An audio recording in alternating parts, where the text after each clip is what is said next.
बिस्मिल्लाहिर्रहमानिर्रहीम। अस्सलाम वालेकुम स्टूडेंट्स। तो कैसे हैं मास्टरमाइंड्स? ठीक ठाक सब लोग आप? तो this is Atif Mahmood, MPhil mathematics, mentor of thousands of students in 17 years of experience. तो आज का हमारा जो टॉपिक है वो है, हम नया चैप्टर स्टार्ट करने जा रहे हैं।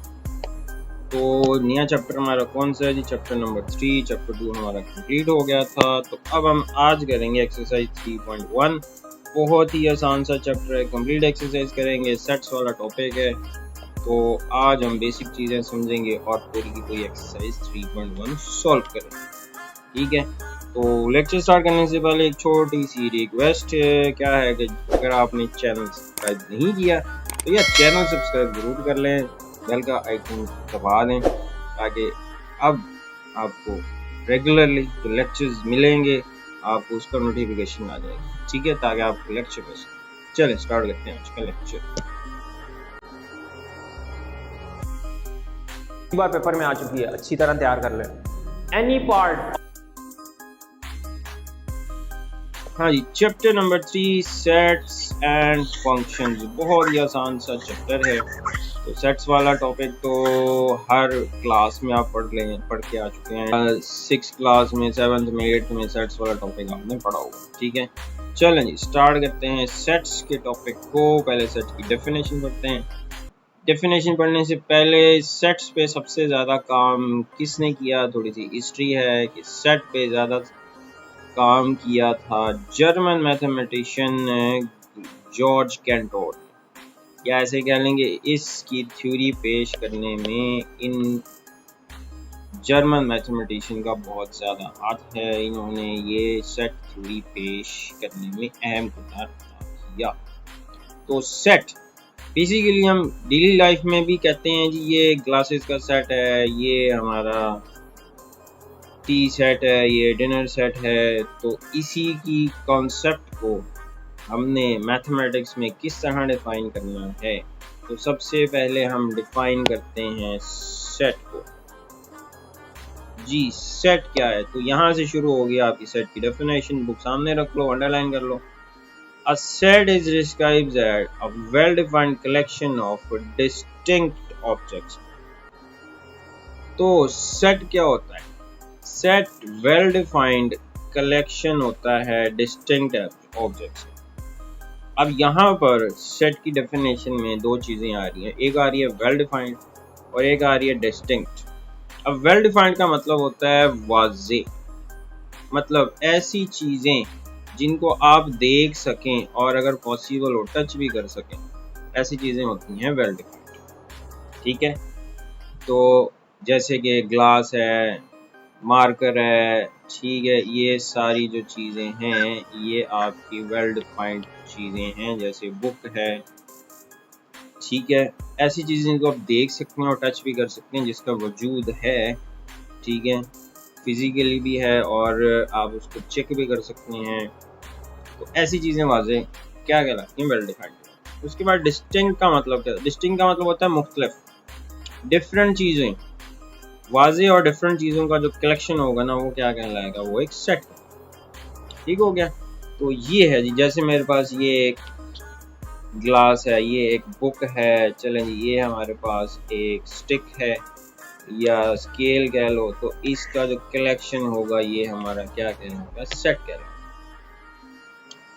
तो ये डेफिनेशन होगी सेट की। अब सेट को प्रेजेंट कैसे करते हैं? अल्फ़ाबेट्स, कैपिटल अल्फ़ाबेट से रिप्रेजेंट करते हैं, और इसके जो एलिमेंट्स होते हैं इसको मेंबर्स या एलिमेंट्स बोलते हैं, इसके जो ऑब्जेक्ट्स होते हैं। अब सेट को कितने तरीकों से रिप्रेजेंट किया जाता है? सेट को 3 तरीकों से रिप्रेजेंट किया जाता है। ठीक है, पहला तरीका होता है सेट की डिस्क्रिप्टिव फॉर्म। सेट को डिस्क्रिप्टिव फॉर्म में रिप्रेजेंट किया जाता है। डिस्क्रिप्टिव फॉर्म क्या? अ सेट में बी डिस्क्राइब्ड इन वर्ड्स। अगर आप सेट को अपने अल्फाज में बयान कर दो, जैसे कि मिसाल के तौर पे set of all vowels of English alphabet. अब ये मैंने अपनी वर्डिंग में, मतलब वर्ड्स में सेट को एक्सप्लेन कर दो, तो ये कौन सी नोटेशन कहलाएगी? कौन सी रिप्रेजेंटेशन कहलाएगी? डिस्क्रिप्टिव नोटेशन कहलाएगी, रिप्रेजेंटेशन। तो इसको बोलते हैं डिस्क्रिप्टिव। दूसरी होती है टेबुलर फॉर्म। टेबुलर फॉर्म क्या है? अ सेट में be described bye listing all the elements with in brackets. अगर सेट के एलिमेंट्स को हम इस ब्रैकेट में रिप्रेजेंट करते हैं, जैसे आपने ऊपर बताया वॉवल्स का सेट, तो ये ब्रैकेट है हमारे पास तो इस ब्रैकेट में अगर हम ये इसके सारे एलिमेंट, अब कौन से होते हैं, A E I O U elements को लिस्ट कर दिया, तो ये वाली नोटेशन कौन सी होती है, ये टेबुलर फॉर्म। इस तरह हम सेट को टेबुलर फॉर्म में रिप्रेजेंट करते हैं। तीसरी नोटेशन होती है रिप्रेजेंटेशन सेट बिल्डर फॉर्म। अच्छा, इसमें क्या होता है, it is sometime more comment useful employ method of set builder. This is done by using a symbol. इसमें हम सिंबल यूज करते हैं, आर्बिट्ररी एलिमेंट्स यूज करते हैं, तो ये कहलाता है सेट बिल्डर नोटेशन। अब जैसे देखो, A इज अ सेट, कैसा सेट है, X एक आर्बिट्ररी एलिमेंट, ये जो लाइन है ये सच that X is a vowel of English alphabet. अब मैं आपको कुछ बेसिक सिंबल्स के बारे में बता देता हूँ। ये जो लेटर है ये सिंबल होता है सच दैट, इसको कैसे पढ़ेंगे, सच दैट। ये वाला सिंबल भी सच दैट होता है, इन दोनों में से कोई एक लिख लो। इसी तरह ये किसका सिंबल है, ये वैसे तो पता ही है आपको, ये होता है बिलोंग्स टू, ठीक है। ये क्या होता है, ये होता है लेस देन, ठीक है। ये कौन सा सिंबल है, ये होता है ग्रेटर देन। अच्छा जी, ये कौन सा सिंबल है, ये एंड का सिंबल है। और ये कौन सा सिंबल है, ये और का सिंबल है जो बी टाइप का है। तो ये कुछ बेसिक सेट बिल्डर में सिंबल यूज किए जाते हैं। तो ये तीन तरह से हम सेट्स को रिप्रेजेंट करते हैं। ठीक हो गया, समझ आ गई बात। अब सेट कौन कौन से होते हैं, आप ये बेसिक सेट्स होते हैं। पहला होता है set of natural number, set of natural numbers, ऐसे एलिमेंट्स जिससे काउंटिंग जो करते हैं, the numbers you use for counting, one से स्टार्ट होता है एंड इनफाइनाइट होते हैं। होल नंबर्स का, इसको W से रिप्रेजेंट करते हैं। अगर इसमें नेचुरल नंबर में 0 शामिल कर दें, होल नंबर्स का सेट। सेट ऑफ इंटीजर, इसको Z से रिप्रेजेंट किया जाता है। अगर इसमें हम नेगेटिव इंटीजर्स भी शामिल कर दें, होल नंबर्स का सेट, तो ये सेट ऑफ इंटीजर्स होते हैं। अब यहाँ पे क्वेश्चन आता है कि हमने नेचुरल को N से, होल को W से, तो इंटीजर्स को I से रिप्रेजेंट करना चाहिए था, लेकिन इंटीजर्स को हमने Z से रिप्रेजेंट किया। इसकी रीजन ये है, ये एक ग्रीक वर्ड से डिपिक्टेड है। ग्रीक वर्ड है एक ज़हलेन, ठीक है। ज़हलेन एक ग्रीक वर्ड है, इससे ये डिपिक्टेड है सिंबल Z।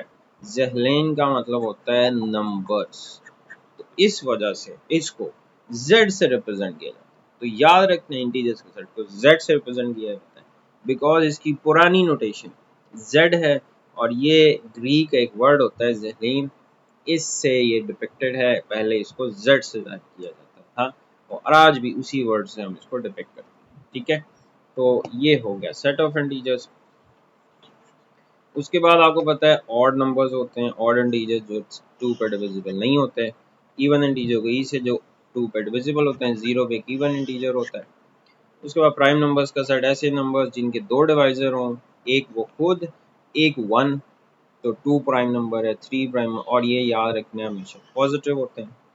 रैशनल नंबर्स को Q से रिप्रेजेंट करते हैं। रैशनल नंबर्स पढ़ा है आपने चैप्टर 1 में कि जो P/Q की शक्ल में लिखा जा सके, इसको Q से रिप्रेजेंट किया जाता है क्योंकि Q का लेटर डिपिक्ट किया जाता है कोशेंट से। कोशेंट का मतलब होता है फ्रैक्शन, इस वजह इसको Q से रिप्रेजेंट करते हैं। और इसके उलट जो नहीं लिखे जा सकते, तो Q प्राइम, इसके ऊपर डैश लगा देते हैं, तो ये नहीं लिखे जा सकते जो फ्रैक्शन की फॉर्म में। उसके बाद सेट होता है रियल नंबर्स का सेट। रैशनल और इरेशनल का यूनियन जो होता है, ये होता है सेट ऑफ रियल नंबर्स को R से रिप्रेजेंट करते हैं। तो पहले हम सारी डेफिनेशंस कर लेते हैं। अगली डेफिनेशन किसकी है, सिंगलटन सेट क्या होता है। A set with only one element is called a singleton set. नाम से पता लगा, सिंगल एलिमेंट वाला set. For example 3A and Saturday are singleton sets. तो ये डेफिनेशन होगी सिंगलटन सेट। उसके बाद आता है एम्प्टी सेट। एम्प्टी सेट क्या होता है, the set with no elements that is zero number of elements, कोई एलिमेंट ना हो किसी सेट में। एम्प्टी सेट, नल सेट या वर्ड सेट कहते हैं। इसको हम डिनोट करते हैं फाई से, ये भी एक ग्रीक लेटर है, इसको बोलते हैं फाई। या फिर एम्प्टी ब्रैकेट्स बना दो, कोई एलिमेंट ना हो, तो इसको बोलते हैं एक एम्प्टी सेट। अब ये रिमेंबर दैट को देखो, the set zero is a singleton set having zero as its elements and it is not an empty set. ये जीरो ये ना समझ लेना कि भाई जीरो ये एम्प्टी सेट है। जीरो एक एलिमेंट कंसिडर हो रहा है और ऐसा सेट जिसमें एक एलिमेंट हो इसको सिंगलटन सेट है। तो एम्प्टी सेट को हमेशा ऐसे रिप्रेजेंट करना है, ये या फाई से या एम्प्टी ब्रैकेट से। Next definition, equal sets. वैसे तो सारी पढ़ी हुई है, रिवाइज ही कर रहे हैं। इक्वल सेट्स क्या होते हैं? Two sets A and B are equal if they have exactly the same elements. Every element of set A is an element of set B. अब इसमें दो चीजें होती हैं कि ऐसे सेट्स, जैसे कि ये एग्जांपल देखो, एक सेट ये है, एक सेट ये है। अब इसमें एलिमेंट्स की तादाद भी सेम है और एलिमेंट्स भी सेम है। तो ऐसे सेट्स कौन से सेट्स कहलाते? Equal sets. ठीक हो गया। उसके बाद आता है equivalent sets. Two sets A and B are equivalent if they have same number of element. सिर्फ एलिमेंट्स की तादाद एक जैसी हो, जैसे ये एक सेट ए है, ये एक सेट बी है, तो इनमें एलिमेंट्स की तादाद सिर्फ एक जैसी, इसमें भी 5 एलिमेंट है, इसमें भी 5 एलिमेंट्स हैं। तो इक्विवेलेंट सेट्स को ऐसे रिप्रेजेंट करते हैं, ए इज इक्विवेलेंट टू बी। समझ आ गई बात? सिर्फ एलिमेंट्स की तादाद एक जैसी है। नेक्स्ट डेफिनेशन, अब ये इंपॉर्टेंट डेफिनेशन, सबसेट। नाम से पता लग रहा है, subset. If every element of set A is an element of set B, then A is symbolical, A is a subset of A and is symbolically written as this. तो अगर A के सारे एलिमेंट्स B में मौजूद हों तो A को B का क्या कहेंगे? हम सबसेट कहेंगे। ठीक है, तो इसमें जो A है ये हमारा सबसेट होता है। ठीक है, और जो ये इधर सेट लिखा होता है ये हमारा सुपर सेट होता है। इधर वाला सेट जो इस सिंबल के इस तरफ पड़ा होता है इसको बोलते हैं सुपर सेट। तो समझ लें बात, ए सबसेट होता है, बी हमारा सुपर सेट होता है। तो ये ऐसे लिखते हैं, ए इज सबसेट बी। इसको ऐसे भी लिख सकते हैं, अगर ओपनिंग इस तरफ है ये वाला सुपर सेट है, ये वाला हमारा ए सबसेट। जिस तरफ ओपनिंग होती है वो सुपर सेट होता है, जिस तरफ नोक होती है उसको सबसेट बोलते हैं। अब सबसेट दो तरह के होते हैं। पहला होता है proper subset. If A is a subset of B and B contains at least one element that is not an element of A, then A is said to be a proper subset of B. अगर A के सारे elements B में मौजूद हैं लेकिन B का कम से कम एक एलिमेंट A में मौजूद ना हो तो A को B का प्रॉपर सबसेट देंगे। ये नोटेशन होती है इसकी। ठीक है, तो इसको एग्जांपल से एक्सप्लेन करते हैं। जैसे देखो, एक सेट है ए बी, एक सेट है बी ए बी सी। अब देखो ए के सारे एलिमेंट्स बी में मौजूद है लेकिन बी का एक एलिमेंट ए में मौजूद नहीं है। इसका मतलब ए बी का कौन सा सबसेट है? Proper subset. अब इसमें ये वाला सिंबल सिर्फ यूज होता है, नीचे लाइन नहीं लगती क्योंकि ये इक्वल नहीं होगा, बराबर नहीं होते ये सेट, क्योंकि बी का एक एलिमेंट इसमें मौजूद नहीं है। तो ये होता है प्रॉपर सबसेट। तो जैसे यहाँ पर ये रिमेंबर दैट लिखा हुआ है कि नेचुरल नंबर का सेट प्रॉपर सबसेट है होल नंबर्स का, क्योंकि होल नंबर्स में जीरो होता है, नेचुरल में जीरो नहीं होता। होल नंबर्स इंटीजर्स का प्रॉपर सबसेट है, इंटीजर्स ऑड नंबर्स का प्रॉपर सेट, इंटीजर जो है रैशनल नंबर का प्रॉपर सबसेट है और रैशनल नंबर जो है वो रियल नंबर का प्रॉपर सबसेट है। तो ये प्रॉपर सबसेट है। इसके बाद आ जाओ improper subset. If A is a subset of B and A is equal to B, या ऐसे कह लो ए के सारे बी में हो और बी के सारे ए में हो, तो इक्वल जो सेट्स होते हैं ना ये एक दूसरे के इम्प्रॉपर सबसेट होते हैं, इक्वल सेट्स। और इक्वल सेट्स कौन से होंगे? इटसेल्फ होते हैं। ठीक है, तो ये याद रखना। अब इसमें एक चीज याद रखनी है, तो याद रखने प्रॉपर सबसेट्स किसी भी सेट के इटसेल्फ के अलावा जितने भी सबसेट्स होते हैं वो प्रॉपर होते हैं। ऑल सबसेट्स एक्सेप्ट itself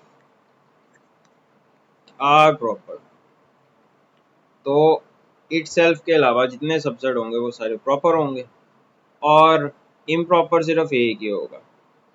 ठीक है, itself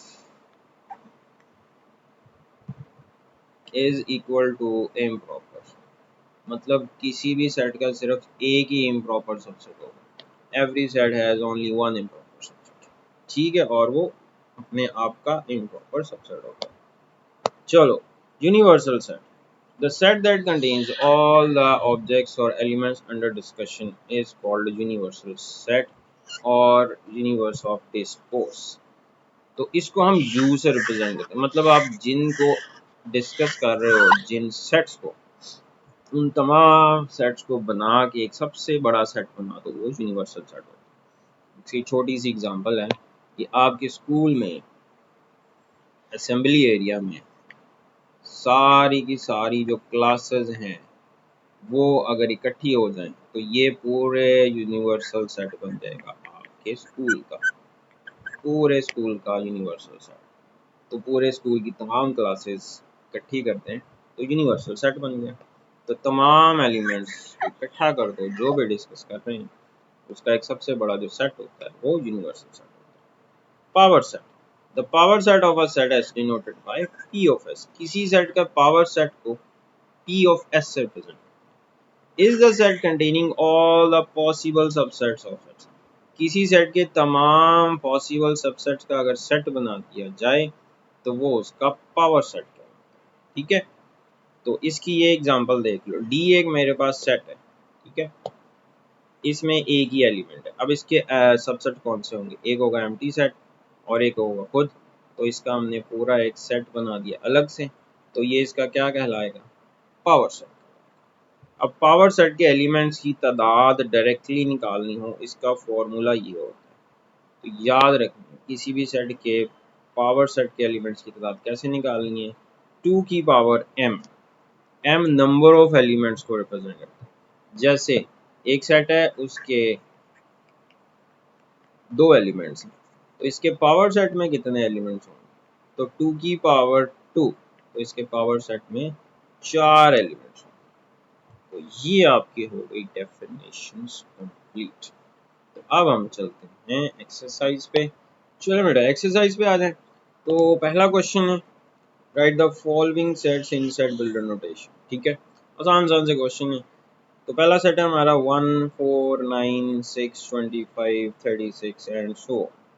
अच्छा, अब इसमें देखो ये सारे के सारे परफेक्ट स्क्वायर बन रहे हैं। ठीक है, 1 स्क्वायर, 2 का स्क्वायर 4, 3 का स्क्वायर 9, 4 का स्क्वायर, इसी तरह 5 का square and up to so on. तो 484 आई थिंक 22 का स्क्वायर होता है। तो ये सारे परफेक्ट स्क्वायर्स होंगे। तो इसकी सेट बिल्डर नोटेशन क्या बनेगी, x such that x is equal to n square, मतलब परफेक्ट स्क्वायर आएगा। n कोई इंटीजर होगा, नेचुरल नंबर होगा। कहाँ से शुरू हो रहा है, n 1 से शुरू हो रहा है, 1 से 2 स्क्वायर 3 स्क्वायर 4 स्क्वायर 5 स्क्वायर, तो n एक नेचुरल नंबर। अच्छा, अब ये जो x है ये 1 से शुरू हो रहा है, 484 तक जा रहा है। तो हम यहाँ पे x is greater equal to 1 and lesser equal to 484। यहाँ पे हम n भी लिख सकते हैं। ठीक है, इसको ऐसे भी लिख सकते हैं कि n is greater equal to 1 and lesser equal to 20। ये भी ठीक है। तो ये इसकी हो गई सेट बिल्डर नोटेशन। ठीक है, समझ आ गया। Next question, 2 4 8 16 32 64 and so on. अच्छा, अब ये आप देखो जरा, ये 2 के पावर नहीं बन रही, 2 की पावर 1 2, 2 की पावर 2 4, 2 की पावर 3 8, 2 की पावर 4 16, 2 की पावर 5 32, 2 की power 6 and up to so on. तो अब ये 2 के मल्टीपल्स नहीं है, ये 2 की पावर में आ रहे हैं। तो इसका मतलब इसकी सेट बिल्डर नोटेशन क्या होगी, x such that x is equal to 2 raise to the power n। n एक नेचुरल नंबर होगा, तो देखो 1 2 3 4 ये n एक नेचुरल नंबर है। अब x की वैल्यू कहाँ तक जा रही है, अब यहाँ पे देखो x ग्रेटर इक्वल टू 1 है, यहाँ पे आप 2 भी लिख सकते हो, ठीक है। और कहाँ तक जा रहा है x से, ये वाले एलिमेंट्स हमारे 1 से और लेकर 150 तक जा रहे हैं। ये इसकी हो गई सेट फिल्टर नोटेशन, ठीक है, समझ आ गया। चलो अच्छा, अब ये वाला सेट है हमारा, अब इसमें तो सौखा से ही काम है। तो ये देखो ये सेट ऑफ इंटीजर्स नहीं बन रहा है, ठीक है। अब इसको मैं ऐसे भी लिख सकता हूँ, सबसे छोटा नंबर क्या है, -1000 -999 सो ऑन -101। तो आपको पता है मिनिमम नंबर से शुरू करते हैं। तो देखो हमारे ये सारे के सारे इंटीजर्स है, तो इसकी सेट बिल्डर नोटेशन क्या बनेगी, x such that x is an integer, और मिनिमम नंबर क्या है -1000 और मैक्सिमम नंबर क्या है +1000। तो क्या कंडीशन बन गई, x इज ग्रेटर और equal to -1000 and less equal to 1000। ये हो गई इसकी set builder notation. Next question देखो 6 12 18 120। तो ये सारे के सारे जो है ये आपके 6 के मल्टीपल्स हैं। x such that x is equal to 6 है, n एक नेचुरल नंबर होगा, ठीक है। तो ये मतलब ये देखो 6 1s are 6, 6 2s are 12, 6 3s are 13 and up to so on. ये आई थिंक हो रहा है 620s are, तो आखिरी नंबर को 6 पे डिवाइड करो 20 बचता है। और n कहाँ से शुरू हो रहा है, 1 से लेके 20 तक n को वैल्यू दोगे, तो ये इसकी सेट बिल्डर नोटेशन है, ठीक है। Next question 100 102 104 400। तो ये तो सेट ऑफ नेचुरल नंबर्स आ गए, लेकिन नेचुरल नंबर्स के साथ साथ ये कौन से नंबर्स हैं, 100 है 12 है 104 है, ये तो इवन नंबर्स नहीं हो रहे। हम इसको ऐसे लिख सकते हैं कि x such that x is N even number, और इवन नंबर कहाँ से शुरू हो रहे हैं, 100 से शुरू हो रहे हैं 400 तक जा रहे हैं।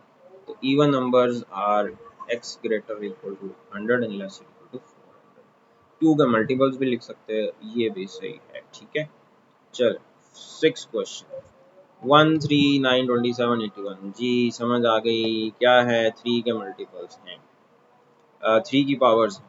कैसे, 3 की पावर 1 सॉरी 0, 3 की पावर 1, 3 की पावर 2, 3 की पावर 327 एंड 3 की power 4 up to so on. तो इसकी सेट बिल्डर नोटेशन क्या होगी, x such that x is equal to 3 power n।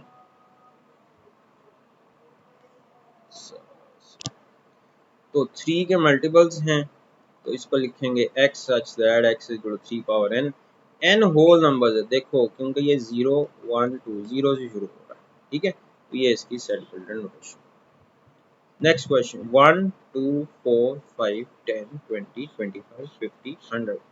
तो देखो इसमें कोई सीक्वेंस नहीं बन रहा, तो अब इसमें हमें ये नज़र आ रहा है आखिरी नंबर है हमारा 100।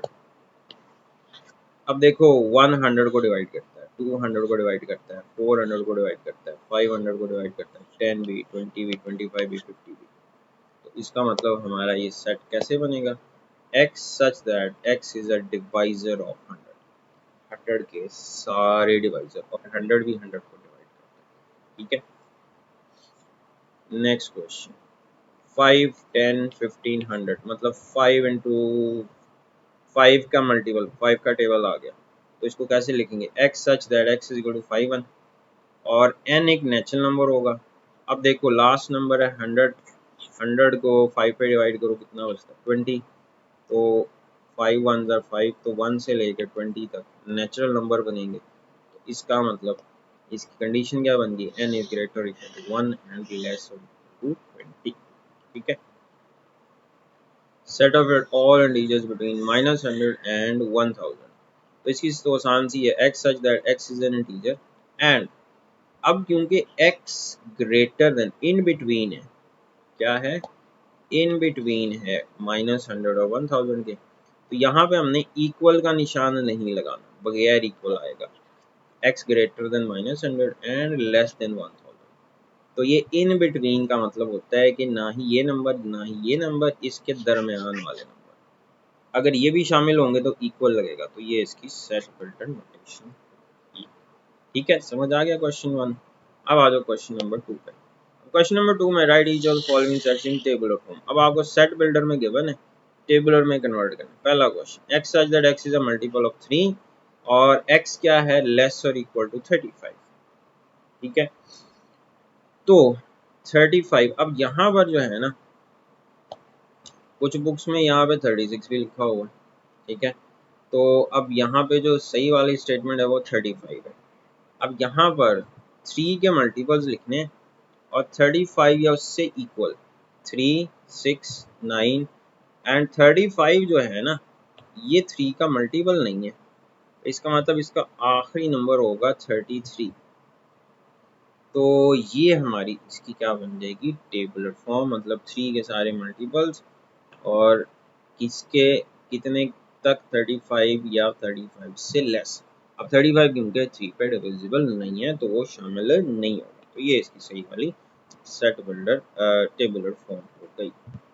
Second question, x such that x is a real number and 2x plus 1 is equal to 0, और ऐसे रियल नंबर जो इस कंडीशन को सेटिस्फाई करे। तो अब आपने क्या करना है, इस कंडीशन को सेटिस्फाई करने वाले नंबर्स कौन से होंगे, अब इसको सॉल्व करना है आपने। तो यहाँ से x की वैल्यू क्या होगी, -1/2। तो एक ही ऐसा नंबर है तो इस इक्वेशन को सेटिस्फाई करता है, तो इसकी टेबुलर फॉर्म क्या होगी, -1/2। ठीक है, नेक्स्ट क्वेश्चन है जी हमारा, x such that x is a prime number and x is less than 12। 12 से पीछे वाले प्राइम नंबर्स 2, 3, 5, 7, 11। तो 12 से पीछे पीछे हमारे ये सारे प्राइम नंबर्स, ये टेबल है। Next, x such that x is a divisor of 120। 128 के सारे डिवाइजर, 1 डिवाइड करता है यस, 2 डिवाइड करता है यस, 4 डिविजिबल डिवाइड करता है, 8 डिवाइड करता है, 16 डिवाइड करता है, 32 डिवाइड करता है, 64, 120। तो ये इसकी क्या हो जाएगी, इसकी table form. Question 5, x such that x is a raise to the power n, मतलब 2 की पावर n की शक्ल के 2 की पावर वाले नंबर्स, n नेचुरल नंबर है, n को लेस देन 8 पुट करना है, मतलब n को हमने 1 से लेकर 7 तक वैल्यूज देंगे। चलो जी, 2 की पावर 1 2, 2 की पावर 2 4, 3 8, 4 16, 2 की पावर 5 32, 64 और 2 की पावर 7 128। तो ये बन गई इसकी tabular form. Next question, x such that x is a natural number and x plus 4 is equal to 0। अब आपने देखना है x plus 4 is equal to 0 है, इसमें से x की कीमत निकालो। अब -4 जो है ये नेचुरल नंबर को बिलोंग नहीं करता, इसका मतलब इसका हमारा कोई ऐसा नेचुरल नंबर नहीं है जो इस कंडीशन को सेटिस्फाई करे, तो इसका आंसर क्या आ जाएगा, एम्प्टी सेट। ठीक है, next, x such that x is a natural number and x is equal to x। वो कौन से नेचुरल नंबर जो अपने आप के इक्वल होते हैं, सारे natural number 1 2 3 up to so on, all natural numbers. ठीक है, next question, x such that x is an integer and 3x plus 1 is equal to 0। ऐसे नंबर जो इस कंडीशन को सेटिस्फाई करें, यहाँ से आप x की कीमत निकालो, x की कीमत आ गई -1/3। तो ये इंटीजर नहीं है, तो इसका आंसर भी क्या हो जाएगा, एम्प्टी सेट। तो ये है क्वेश्चन नंबर 2। क्वेश्चन नंबर 3 पे आ जाओ, ये तो बड़ा ही सौखा सा है, write two proper subset of each of the following sets. ये सेट है, इसके दो प्रॉपर सबसेट लिखने, इटसेल्फ के अलावा कोई से दो सबसेट लिख लो। लो जी, पहला सबसेट हम ए बी ले लेते हैं, दूसरा सबसेट हम बी सी ले लेते हैं। लो जी, अब इसमें जरूरी नहीं है आपको बुक के साथ आंसर मैच होना चाहिए, क्योंकि इसके इटसेल्फ के अलावा बहुत सारे सबसेट प्रॉपर, तो दो कोई से लिख दो। 0 1 के प्रॉपर सबसेट, एक 0 लिख दिया, एक 1 लिख दिया, ये दो प्रॉपर सबसेट हो गए। नेचुरल नंबर का सेट 1 2 3 4 होता है, up to so on infinity. दो सबसेट लिख लो, 1 2 3 2 4 6, कोई से दो लिख लो, आप 1 लिख दो, आप 2 लिख दो, आप ये लिख लो, तो ये भी आपके प्रॉपर सबसेट होगा। ठीक है, z इंटीजर्स का सेट है, कोई से दो सबसेट लिख दो। चलें, सारे नेगेटिव नंबर्स लिख लिए और ये दो नंबर्स लिख लिए, तो ये इसके दो प्रॉपर सबसेट हो गए। रैशनल नंबर्स का सेट है, इसके दो कोई से सबसेट, अब ये वाले भी लिख सकते हो, मैं सीधे वाले लिखता हूँ। 1 एक रैशनल नंबर है, 2 एक रैशनल नंबर, लो जी ये इसके तो प्रॉपर सबसेट हो गए। ठीक है, रियल नंबर्स का सेट, इसके भी कोई से दो आप प्रॉपर सबसेट लिख दो। एक तो ये पॉजिटिव वाले भी लिख सकते हैं, ऐसे भी लिख सकते हैं, ये भी सही है। ठीक है, मैं ये लिख देता हूँ जी, ये वाला एक लिख लेता हूँ, 0 रियल नंबर है। एक चलो जी 1 लिख लेते हैं, ये भी रियल नंबर है। तो ये इसके दो प्रॉपर सबसेट आ गए। अच्छा जी, इसके दो प्रॉपर सबसेट्स लिखने हैं। अब x ग्रेटर देन 0 है लेकिन इक्वल नहीं है, लेस और इक्वल टू 2, तो ये तो बड़ी सौखे से हैं इसके दो प्रॉपर सबसेट। 0 से एक बड़ा नंबर 1 हो गया, और 1 से एक बड़ा नंबर 2 हो गया, तो लो जी ये इसके दो प्रॉपर सबसेट आ गए। ठीक है, तो ये आपका क्वेश्चन 3 हो गया। अब आ जाओ क्वेश्चन नंबर 4 पे। Is there any set which has no proper subset? If so name that, वो कौन सा सेट है जिसका कोई प्रॉपर सबसेट नहीं होता?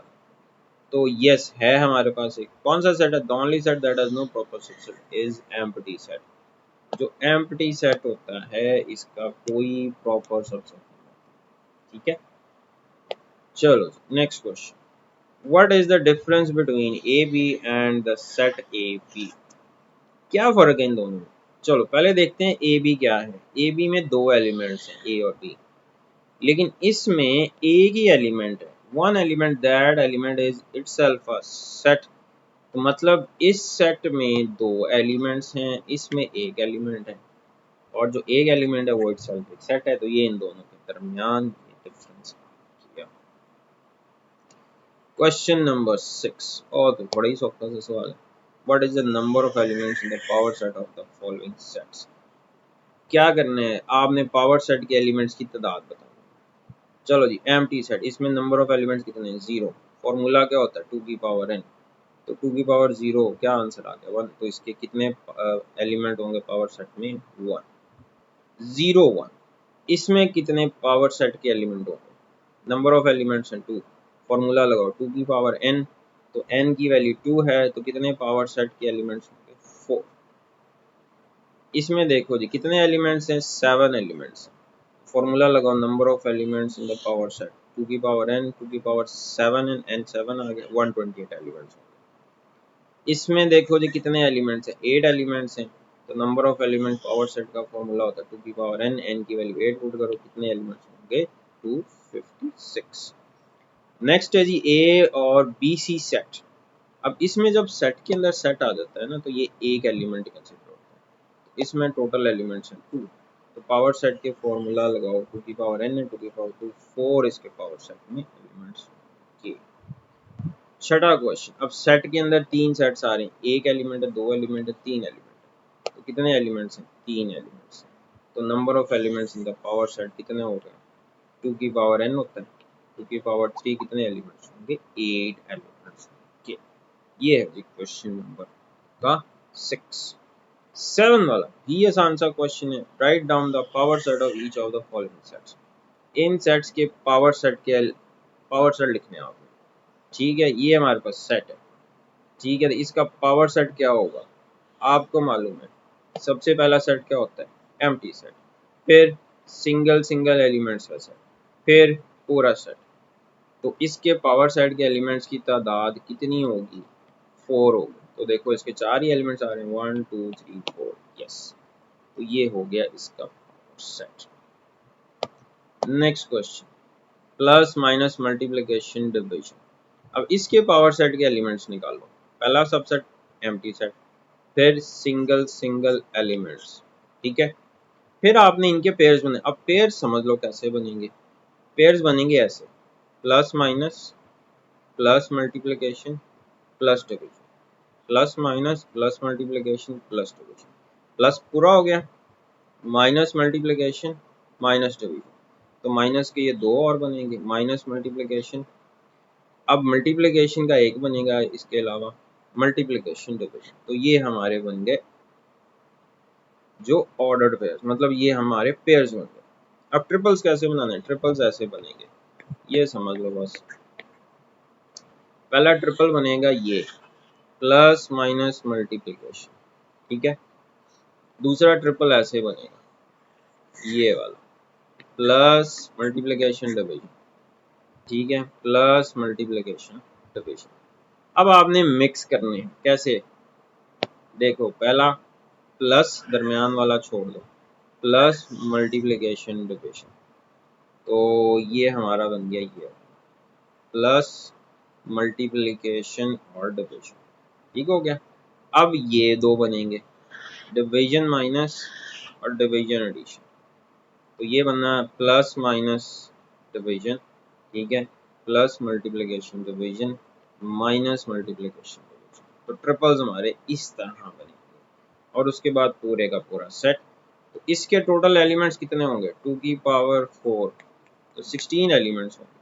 तो गिनो 1 2 3 4 5 6 7 8 9 10 11 12 13 14 15 16, लो ये पावर सेट है, ठीक है। बताओ समझ आ गए?